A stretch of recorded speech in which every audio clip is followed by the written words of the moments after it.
major relief, a historic close, huge gains across the board.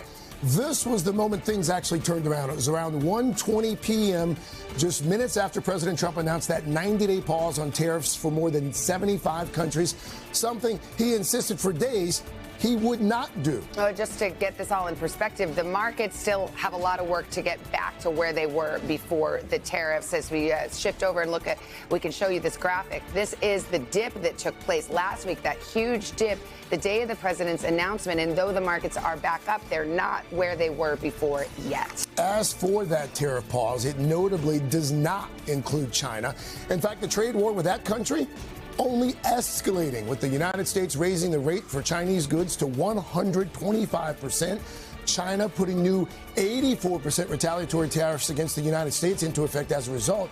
We're going to walk you through all of it. We're going to start with NBC's senior business correspondent, Christine Roman. She's going to start us off. Christine, good morning. What a day. And yes, stocks halfway back to where they were before the president's tariff threats from just a couple of days ago. The president pausing these tariffs, some of them sending stocks soaring after weeks of market mayhem caused by this ongoing trade war. And after a day that started with him telling those concerned about tariffs to, quote, be cool, the president later reversing course, increasing the pressure on China, but announcing a 90-day reprieve of higher tariffs on 75 other countries who he said had not retaliated against the United States. But he kept in place those earlier tariffs that went into effect Saturday of 10%. So 10% tariffs on everybody, but not those really significant tariffs he had threatened.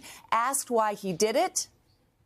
People were jumping a little bit out of line. They were getting yippy, you know, they were getting a little bit yippy, a little bit afraid. Business leaders had been sounding the alarm, and as we know, the markets had been reacting, and they surged. They surged after Trump's U-turn, after he stepped back from his worst threats here. But still, the president's battle with China only escalating. He put an even higher 125% tariff on China after it raised tariffs on American products to 84%. That began at midnight.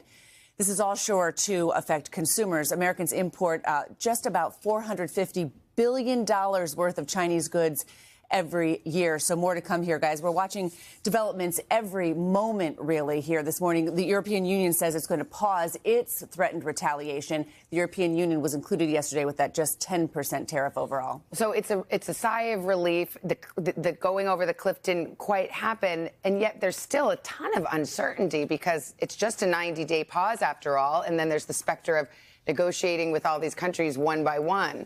A lot of uncertainty. And I was talking to business leaders all day yesterday and last night who were saying they still don't have clarity for the parts of the supply chain that rely on China. 125% tariff is a lot. And the United States imports a lot of goods. So where you're talking furniture, you're talking about gadgets, you're talking about all kinds of different things that at least right now on paper are going to cost a lot more. And that is disruptive still for the American business.